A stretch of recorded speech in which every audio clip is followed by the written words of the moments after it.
we have reached the finale, Curse of Flesh, featuring Matthew K. Heafy, and he is the lead singer and guitarist of Trivium.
Oh, I like the gang vocals there. That was sick.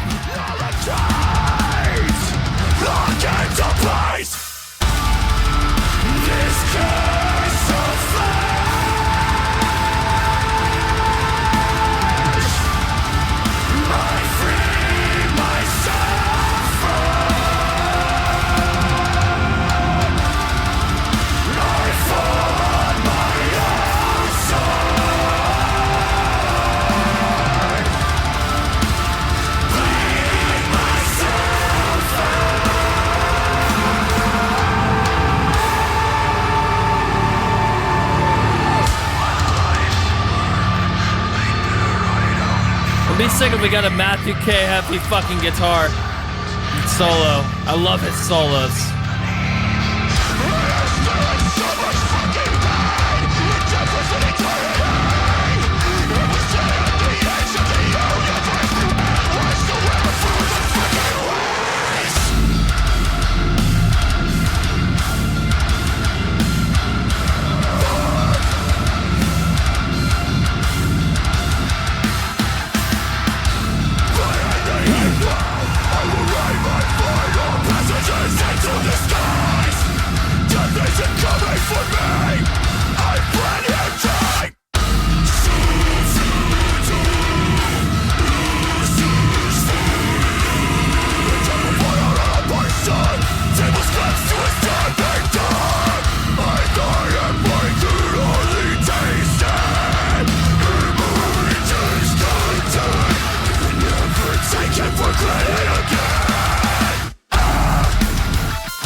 This man's sick, dude.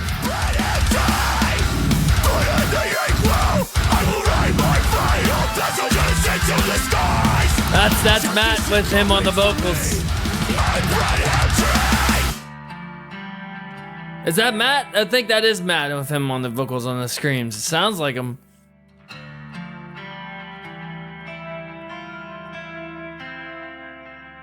I got to see Trivium live. They're fucking fantastic, man.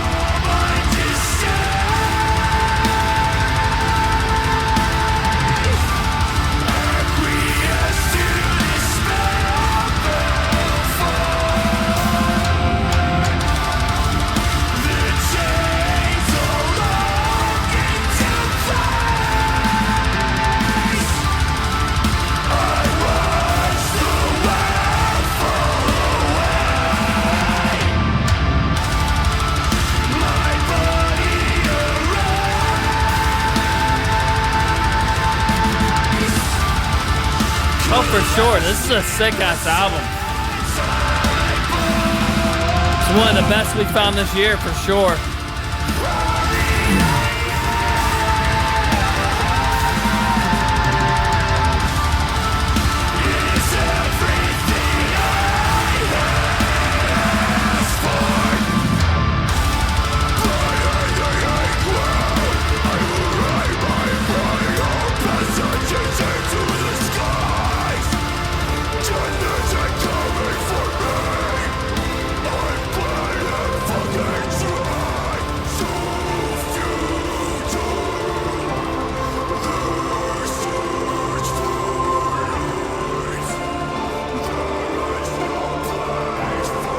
Awesome.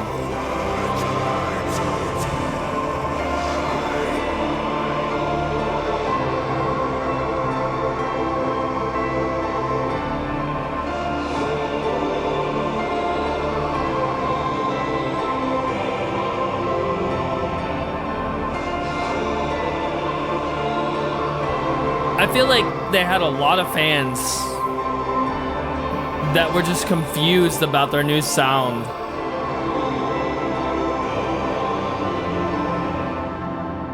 When they made this album. I thoroughly enjoyed this album. I thought it was really good. I love the fact that the band is not afraid to evolve and to change their style of music and to not just fucking fall in the same genre of what they've been falling into in the last fucking, decade. How long they've been around? How long? So Dan formed the band when? Dan formed the band around, roughly almost a decade they've been around. So, dude, I just like the fact that the band is just not afraid to change their sound, dude. It's like baby metal.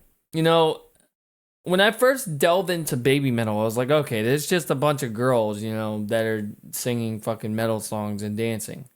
But when you fully explore baby metal, you get to see the evolution of the band. You get to see from self-titled into Resistance, into Galaxy, into The Other One, how their sound changes completely from what you thought you knew of the band. And that's why I hate gatekeepers. I fucking hate gatekeepers that say, oh, baby metal's trash.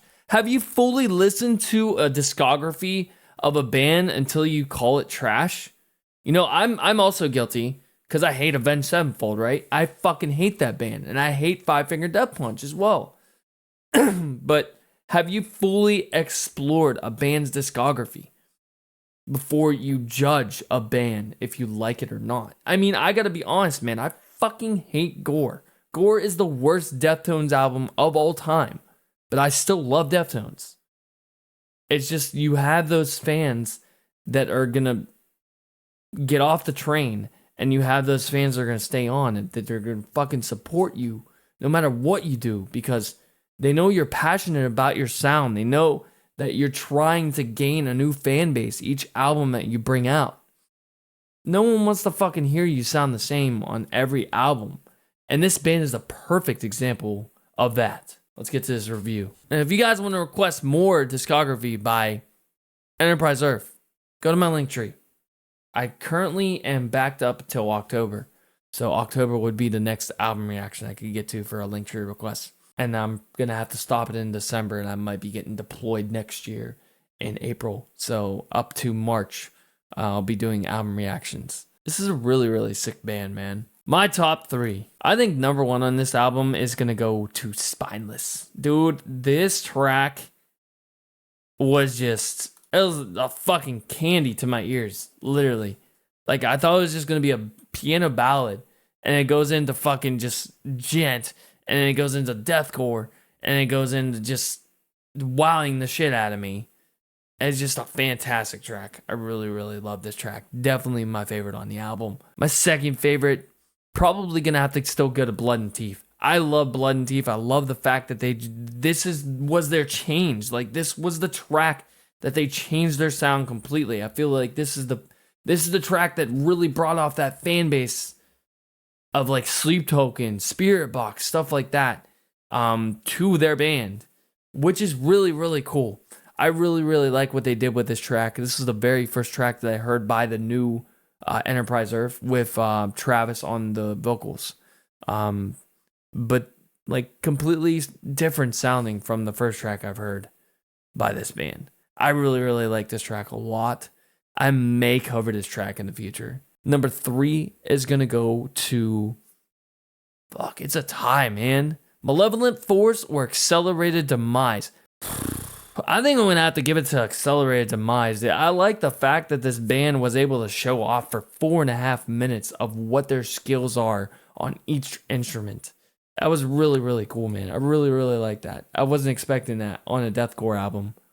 Or whatever the fuck this genre is, you know. That was really, really sick. I love that track. Definitely in my top 3. The album MVP. Each member's talented as fuck, dude. So I can't really give this to one, dude. I gotta give it to all y'all. All you guys are just proficient at your crafts. Gabe, Brandon, Travis, and Dakota. All 4 of you guys are just proficient. I can't give it to one. I really, really can't, man. There isn't one that stood out to me the most. This is gonna be a first album review where I give it to everyone. But all of y'all are getting that MVP for sure. Keep making this music, man. Keep surprising your fan base. Keep fucking, doing what you do. Because it's obviously fucking working. 76,000 monthly listeners. That's it? How many fans y'all got on Spotify? 105,911. Go fucking follow this band, bro. Go follow this band. They need your help. Go follow them, dude. I love this. This album was great. Similarities. So there's a lot of similarities on this album, but the one that stood out to me the most on this album was Volumes. I don't know why, but dude, the guitar tone and the gent on this album, I think it's heavily inspired with Volumes via and No Sleep Era albums. I really, really just want to go back to those albums and listen to them again. And I think that y'all threw them in there as not really an influence, but like a similarity. Like if people would listen to Volumes, they would really, really love this album. I think, in my personal opinion, like old Volumes fans like myself. Number 2, Spite. There's a lot of spite in this album. I hear it in his vocals. I hear it in the guitars. I hear it in the drums. A lot of fucking spite. And even they fucking featured Darius himself. So yeah, we're going to give it to Spite. Number 3, Mental Cruelty. Now, Mental Cruelty has singing in it, and it has screams, and it has kind of like the like operatic kind of like symphonic vocals in it, especially the new Mental Cruelty. I don't like the old Mental Cruelty with Luca. Excuse me. Losing my fucking voice here. But yeah, dude, definitely Mental Cruelty would be a similarity. A lot of down tuning, a lot of pitch shifting. Distant, it would have to be another one that I would throw in for similarities that people would listen to if they listened to this band. Yeah, definitely Distant, especially like old Distant with the down tuning and everything, and the down tuning breakdowns that they had in Aeons of Oblivion, and even in Heritage as well. But Heritage is more deathcore compared to Slam in their Aeons of Oblivion album, which I fucking love. I hear some Lamb of God in this fucking band, dude. A lot of Lamb of God in the guitars. It's very groovy. A lot of these songs are really, really groovy, and I really, really like that a lot. So I'm gonna have to throw in a Lamb of God for the 4th. And number 5, dude. Travis's vocals remind me of Trevor from fucking TBDM. So we're giving it to Black Dahlia. For sure. A lot of guitars, very technical. The drums are technical. Just the band as a whole is very technical. And Black Dahlia Murder is a technical fucking melodic black and death metal band that I fucking love. And I wish I could explore more of their albums. But Ritual was just fantastic. I hope I can explore more. But dude, yeah, definitely the Black Dahlia Murder for the final one. Genre. I can't pick a genre for this album, dude. Everything is in this. Thrash, shoegaze, technical, melodic, deathcore, metalcore, pop, fucking gent. It's all fucking in here. Groove. Literally every fucking genre that I have in my Discord as roles is in this fucking album. So I can't really pick anything. But the ones that stand out the most, if I had to pick 5, number 1 is Gent. It's very genty. Number 2 is Progressive. It's very progressive. You don't know where the fuck it's gonna go next. Number 3 is Deathcore. Of course, Deathcore is gonna be in there. Number 4 is Metalcore. There's a lot of singing in this album. And I think I'm gonna have to go with my number 5 as technical. It's a very technical deathcore band. So yeah, we're gonna throw that in there. Those are the 5 genres that I have to pick. But I mean, honestly, dude, everything is in this album. Everything. There's a little bit of everything in this album, and I really, really like that. I like the band that they explored like that, man.